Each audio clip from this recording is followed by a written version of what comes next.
নমস্কার বন্ধুরা, আমার ছোট্ট ইউটিউব চ্যানেল আর ডেলি জিকেতে তোমাদের সবাইকে আবারও স্বাগত।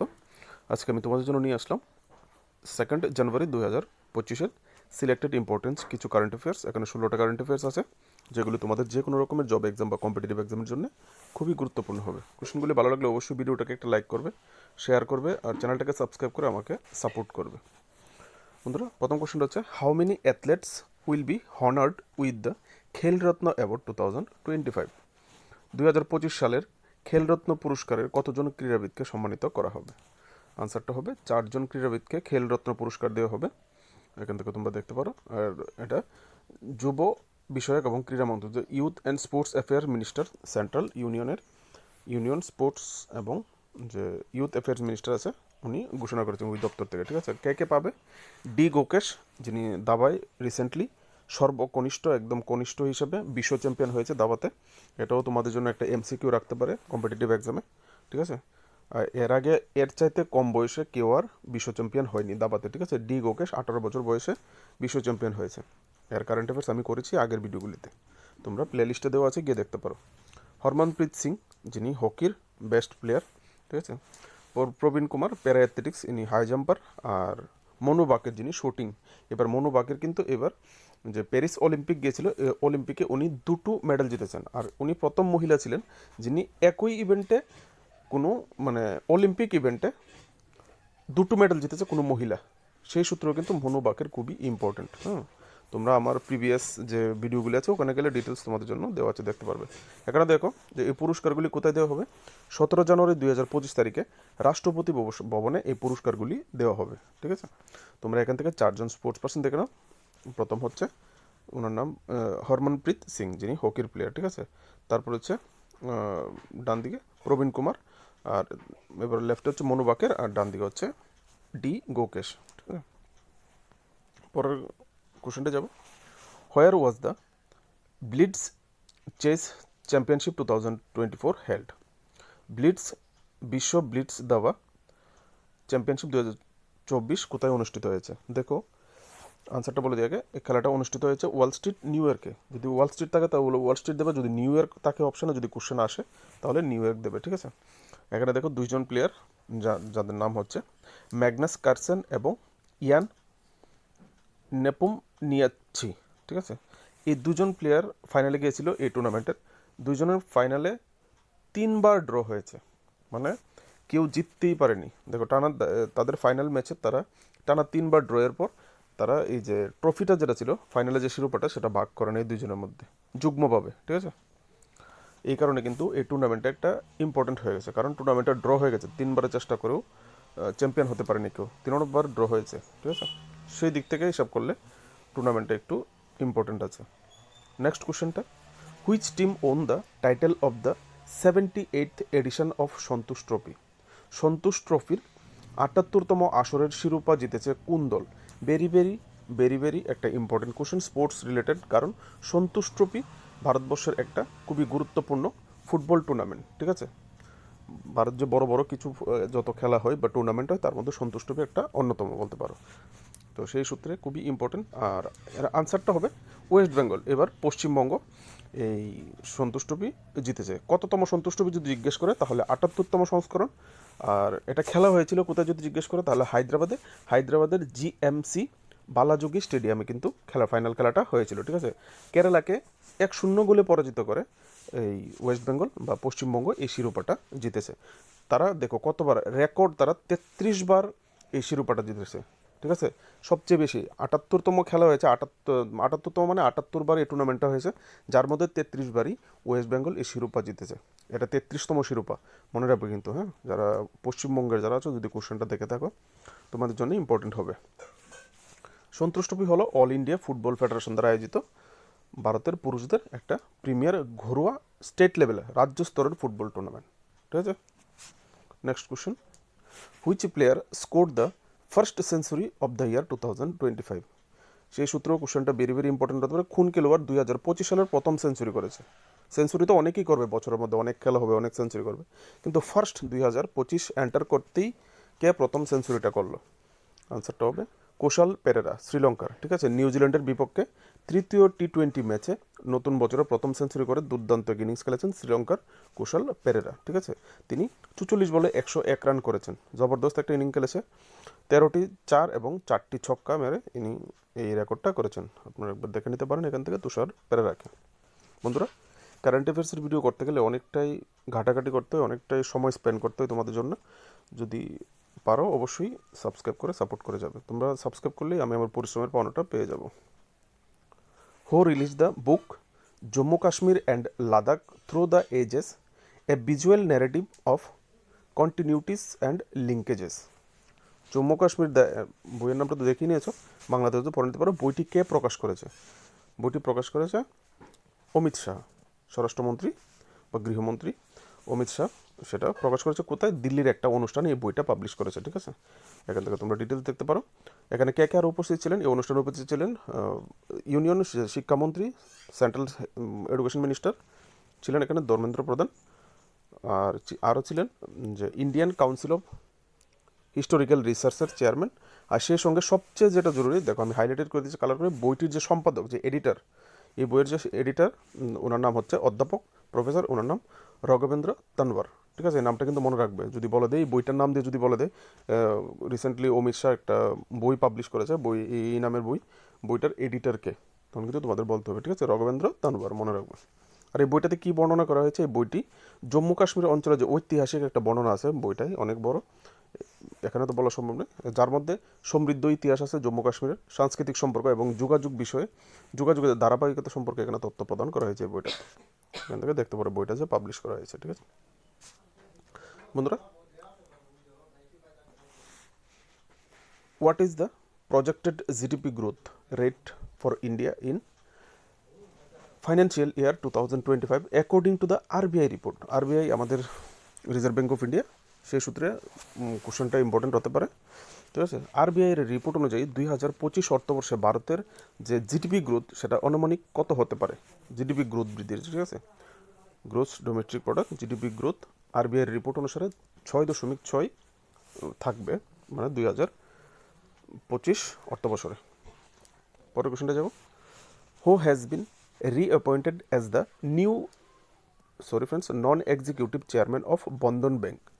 বন্ধন ব্যাংকের নন এক্সিকিউটিভ চেয়ারম্যান পদে কে পুনর্নিযুক্ত হয়েছেন? পুনরায় ওনাকে অ্যাপয়েন্ট করা হয়েছে। আনসারটা হবে অনুপ কুমার সিনহা, ঠিক আছে। রিজার্ভ ব্যাঙ্ক অফ ইন্ডিয়া ওনাকে অনুমোদন করেছে, অনুপ কুমার সিনহা বন্ধন ব্যাংকের এক্সিকিউটিভ হিসেবে। উনি নাবার্ডেও কাজ করেছেন, ঠিক আছে। Next question. Who took charge as the CEO of the unique identification authority of India, যেটাকে আমরা UIDAI বলি শর্ট ফর্মে, যেখানে আমাদের যে আধার কার্ড বানানো হয়, যে অথরিটি আধার কার্ড বানানো হয়, ওটাকে UDAI বলা হয়, unique identification authority of India. এটা সিইও হিসাবে কাকে নিযুক্ত করা হয়েছে, কাকে দায়িত্ব দেওয়া হয়েছে রিসেন্টলি? আনসারটা হবে,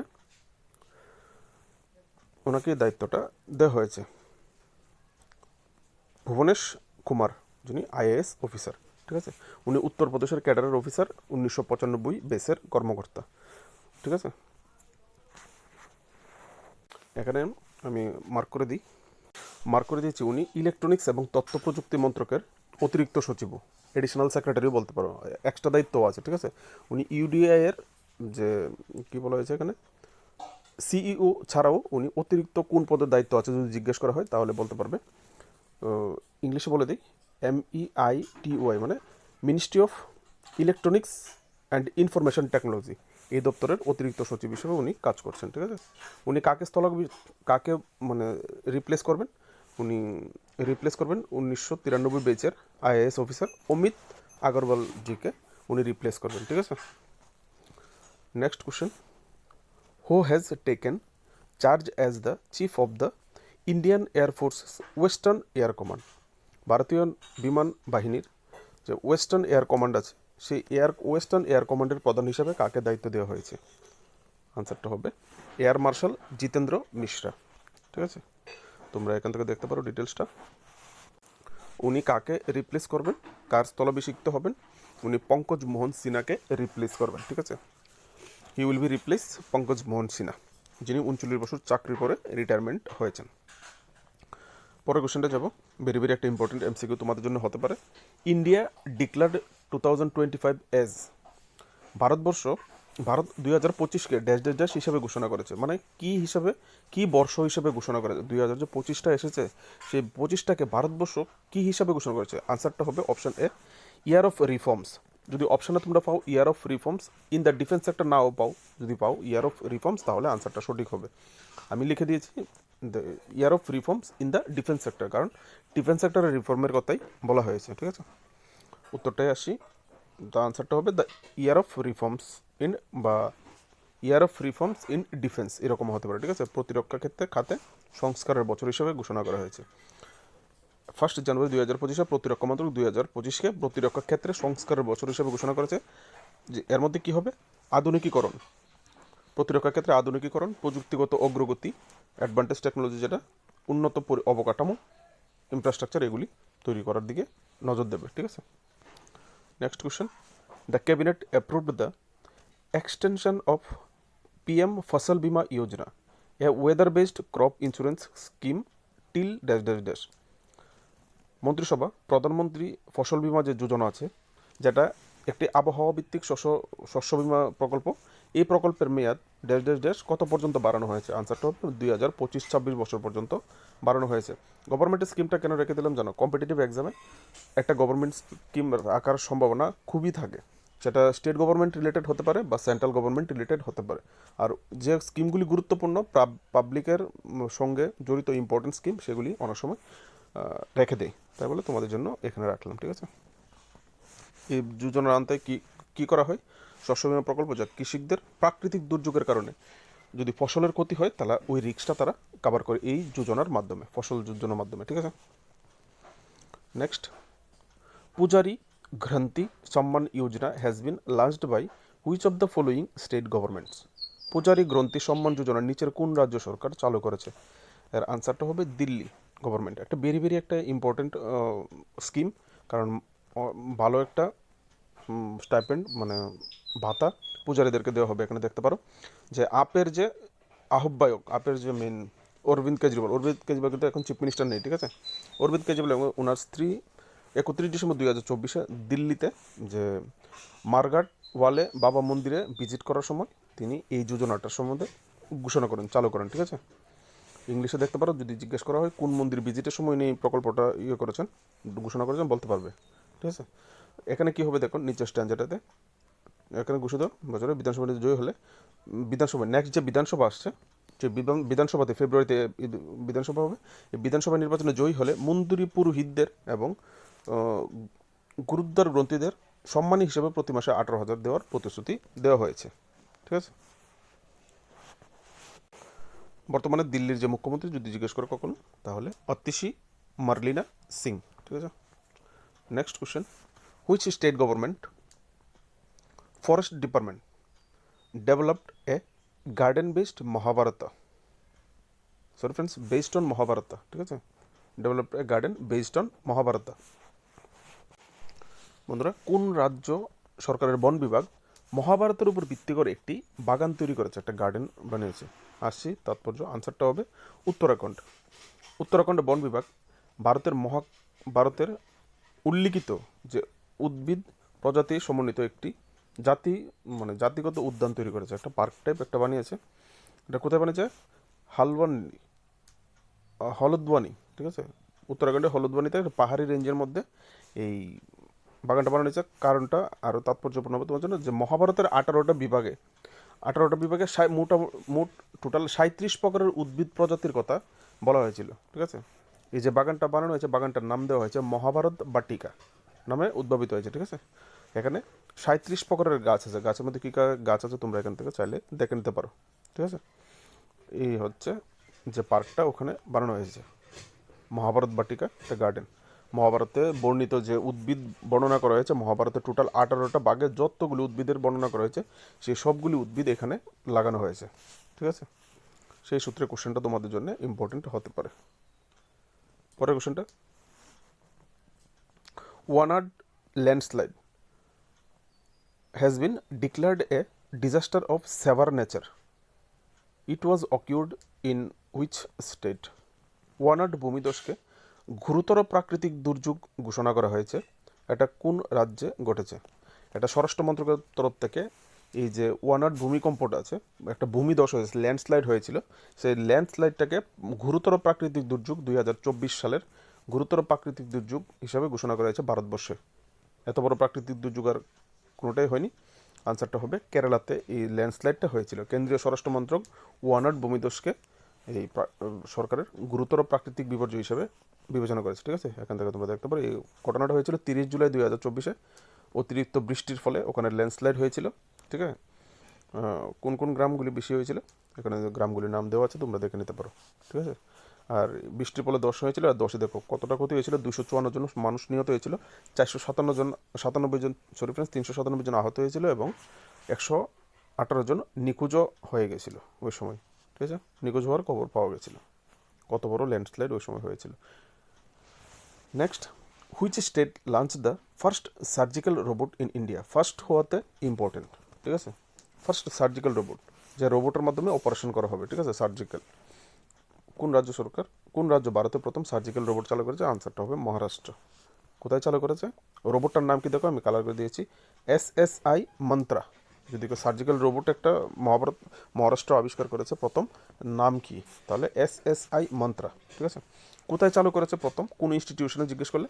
পুনের, মহারাষ্ট্রের যে পুনে আছে, পুনের নোবেল হসপিটাল এবং রিসার্চ সেন্টার, যদি ইংলিশে বলো তাহলে নোবেল হসপিটাল অ্যান্ড রিসার্চ সেন্টারে এটা চালু করেছে প্রথম। ঠিক আছে, আর এই রোবটটাকে কে উদ্বোধন করেছে জিজ্ঞেস করলে? মারাঠি অভিনেতা প্রসাদ ওক এই রোবটটা উদ্বোধন করেছে। ঠিক আছে, তারপর এখান থেকে দেখো, এখানে এই রোবটটাতে 5টা রোবোটিক অস্ত্র আছে। ঠিক আছে, 5টা রোবোটিক এবং যে 3D